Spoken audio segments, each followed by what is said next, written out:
Merci à toutes et à tous d'avoir pris le rendez-vous de ce 19h au sommaire de cette édition à la une de l'actualité. Donc, Luc Setmondi Atropo, maire de Cotonou, alerte qu'il n'est pas l'auteur ni le mandataire des profils Facebook qui proposent des aides financières aux populations contre des frais de retrait. Nous en parlerons dans ce journal. Le projet relatif au programme de verdissement du Grand Nokoué sera une réalité dans les mois à venir dans la ville de Porto-Novo. C'est du moins ce que nous dira notre correspondant dans cette édition de Porto-Novo. Il faut dire qu'au Niger, une délégation de la CEDEAO a eu des entretiens aujourd'hui avec la junte dirigée par le général Tiani, selon France 24. C'est tout pour le sommaire. Le développement, c'est maintenant.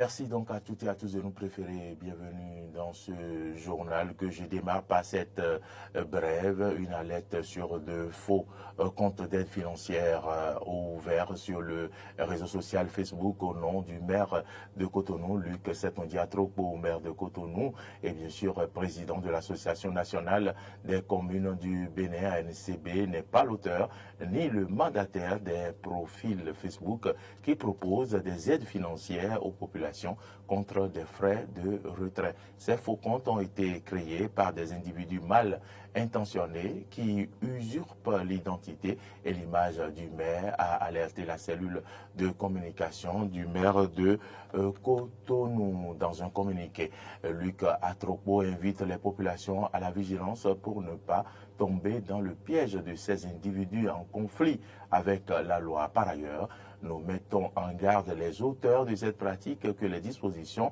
sont prises pour saisir les services compétents de l'État au fin de les traquer et de leur appliquer les rigueurs de la loi, précise le communiqué.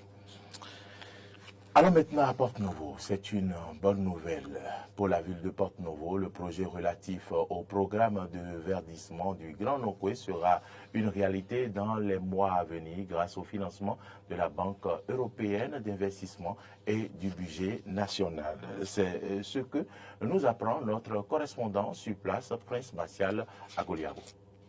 Un nouveau projet pour la ville de Porto-Novo. Il s'agit du programme de verdissement du Grand Nokoué. Pour le démarrage effectif du dit projet, le maire de la ville capitale, Charlemagne Nyankoti, la délégation de la CIRAT entendait Société des infrastructures routières et de l'aménagement du territoire, ainsi que la Banque européenne d'investissement BIE ont eu droit à la visite de plusieurs sites. François Adomadjer, directeur des opérations à la CIRAT Bénin, nous parle ici de l'objectif du projet de verdissement du Grand Nokoué. Nous étions tout à l'heure sur l'eau. Nous avons visité la berge de Porto-Novo où nous avons eu l'occasion d'observer depuis l'eau les aménagements qu'on peut faire pour valoriser ce patrimoine qui appartient à la ville de Porto-Novo. Donc voilà, aujourd'hui nous sommes actuellement au niveau du site de Donouké où nous sommes venus voir qu'est-ce qui est possible de faire au niveau de la forêt que nous voyons devant nous, valoriser la forêt que nous avons, qui est naturelle, pour permettre aux Porto-Noviens d'avoir des sites préservés de toute occupation humaine, de la démographie qui est aujourd'hui galopante et qui grignote la forêt. L'objectif de ce projet, c'est de permettre à la ville d'augmenter sa capacité de résilience par rapport aux effets du changement climatique que vous savez qui aujourd'hui menace toutes les villes côtières. Quel est le coût global du projet et à quand sa réalisation pour le bonheur des populations de Porto-Novo? François Adomadière nous le précise. Actuellement, nous sommes en phase d'instruction. Nous sommes en train d'étudier le projet. Et pour être concret, nous avons encore autour de 6 mois pour pouvoir finir concrètement l'instruction de tout ce projet. Donc, pour pouvoir démarrer le projet, il faut attendre au cours de l'année 2024 pour le démarrage. Ce sera financé par la BEI et le budget national. Le coût global, parce qu'il s'agit d'un grand programme qui concerne 5 villes au sud du Bénin, donc c'est le Grand Nokoué. Aujourd'hui, à l'état actuel de l'étude, c'est un projet estimé à 160 milliards de francs CFA. Ils ont touché du doigt les sites à réaliser pour faire de Porto-Novo une ville capitale hautement attrayante. Pour le maire Charlemagne Nyankoti, c'est Porto-Novo qui est honoré grâce à la vision et au dynamisme du chef de l'État, Patrice Talon. Et c'est le lieu de saluer encore la vision du chef de l'État et l'engagement de tout son gouvernement. Et de même que les partenaires qui ont pris l'engagement d'accompagner le Bénin sur ce grand projet. Porte Novo est honoré parce que nous avons la chance de faire partie de Grand Nokoué et comme vous le savez déjà, nous avons la chance déjà de commencer un projet dans le cadre de notre résilience par rapport au changement climatique à travers le projet Porte Novo Ville Verte qui se déroule à merveille et qui d'ici quelques mois sera atteint pour la première phase, nous l'espérons bien. Il a saisi cette opportunité pour formuler quelques doléances à la CIRAT quant à l'aménagement de quelques vallons. Au niveau du vallon de Donouquin, et comme vous le savez, c'est un vallon qui a eu un peu de problème tout dernièrement à cause de l'installation du pipeline qui a bouché disons, la sortie de l'eau vers la lagune. C'est ça qui a expliqué un peu l'inondation qu'on a constatée. Et comme vous le voyez, il y a encore de l'eau dans le collecteur. Nous espérons que ceci permettra aussi à la CIRAT de voir ce qu'il y a lieu de faire si le projet ne le prenait pas en compte. Réaménagement du jardin des plantes et de la nature, création d'un grand parc naturel, préservation des zones naturelles, autant de réalisations dans la ville capitale Porte Novo grâce au financement de la Banque européenne d'investissement BEI et du budget national. Sur la crise au Niger, toujours et face au débat que soulève la fermeté de la CEDEAO dans sa gestion, Wifilian Ngoumbedi, porte-parole du gouvernement, a répondu aux questions des confrères du service public à ce propos. Suivez. L'accaparement du pouvoir par les armes entraîne sur l'impasse, justement. Parce que c'est la loi de la jungle, c'est la loi du plus fort du moment. Vous êtes plus fort, vous avez pris le pouvoir. 10 jours après, quelqu'un d'autre est plus fort, il prend le pouvoir. 6 mois après, quelqu'un est plus fort que vous, il prend le pouvoir. 1 an après, il prend. Donc l'instabilité devient chronique. Et cela va engendrer ou en rajouter à l'insécurité. Et à la fin, c'est le peuple qui est perdant. Le peuple ne s'en sortirait pas. Les gouvernants n'auraient plus le temps, la latitude d'organiser l'administration politique de la cité. Eux, ils n'auraient pas les mêmes problèmes de manque que les peuples, et le peuple est le gros perdant dans cette affaire. C'est pour cela que, en démocratie, l'éducation citoyenne doit nous amener à comprendre que oui, nous faisons un choix pour 3 ans, pour 10 ans, pour 5 ans, pour 6 ans, pour 7 ans, c'est selon. Et quand nous avons fait ce choix, il y a de bons aspects et il y a de moins bons aspects.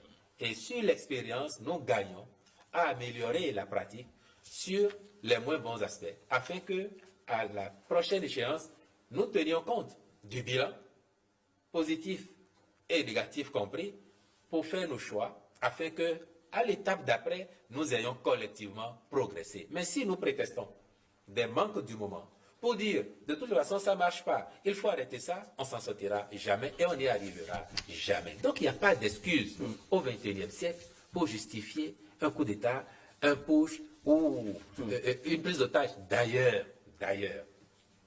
les militaires eux-mêmes en sont si conscients que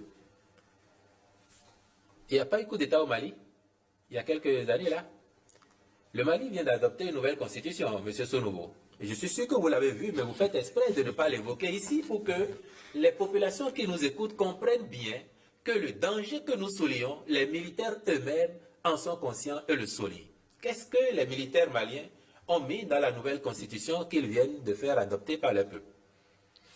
Article 187 de cette nouvelle constitution. Tout coup d'État ou push est un crime imprescriptible contre le peuple malien. Allez-y comprendre quelque chose. Ce sont des militaires qui ont écrit ça, ce n'est pas des civils. Et ce sont des militaires qui ont pris le pouvoir par les armes. Et qui disent, bon, ce que nous on a fait, c'est amnistier. On ne doit plus en parler, on ne nous juge pas, on n'ouvre plus ce dossier, mais dorénavant, si un militaire ou un politicien s'entend avec des gens pour prendre des armes, pour faire un coup d'État, c'est un crime imprescriptible. Ce sont des militaires, encore une fois, ce n'est pas des civils. Ça veut tout dire. Et si vous avez lu ça, vous comprenez que la CEDEAO puisse tenir cette position face aux cas nigériens.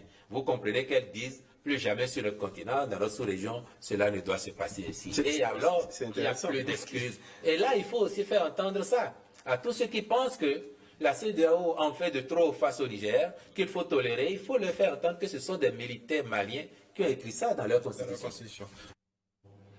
Autre information dans ce journal, nous sommes au mois d'août et la place de l'Étoile Rouge de Cotonou ne présente pas l'aspect qu'on lui connaissait jadis à la même période de l'année.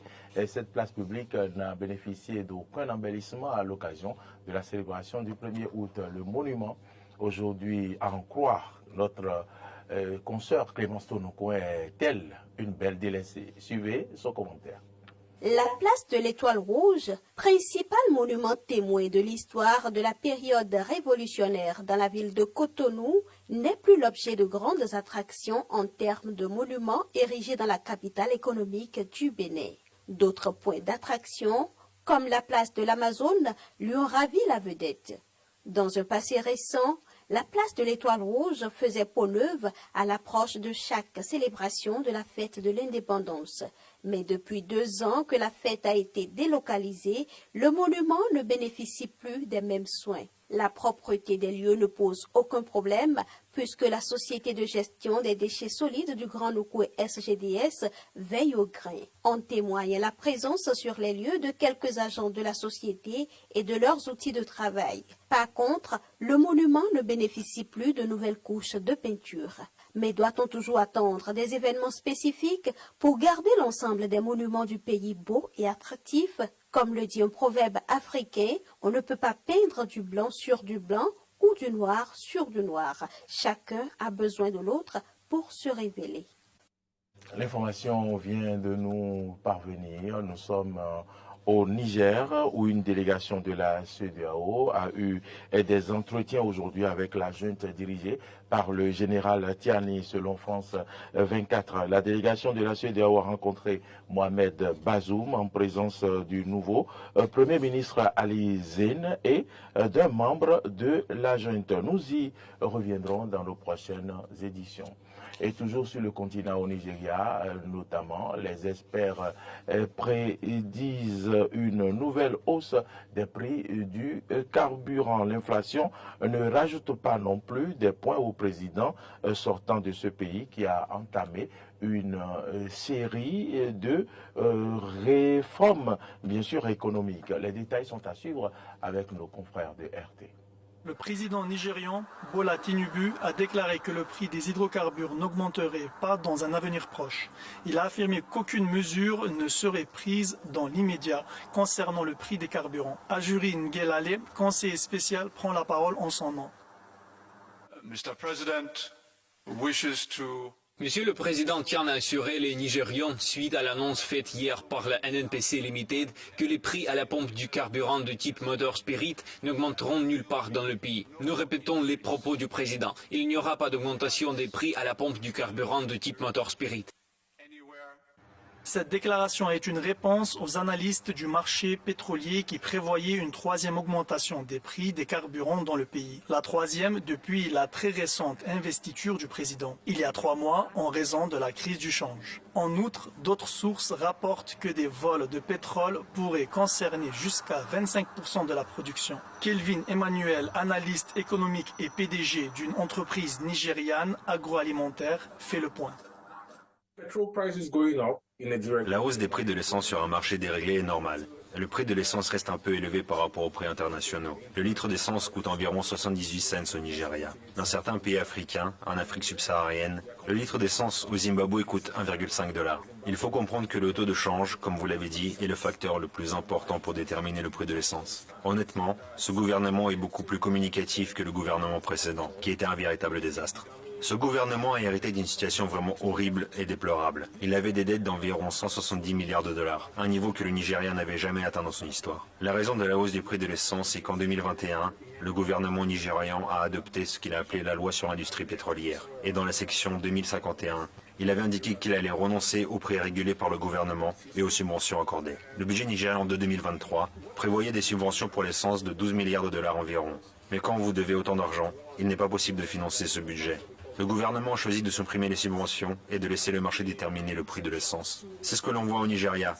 C'est pourquoi le prix de l'essence est passé de 28 ou 30 cents à quelques 78 cents. Au Nigeria, le prix de l'essence est encore inférieur à la moyenne du marché.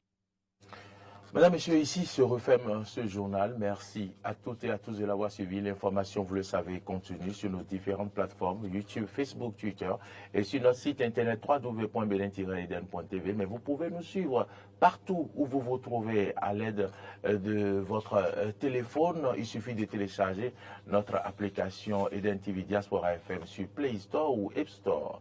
Bonne suite de nos programmes et à demain.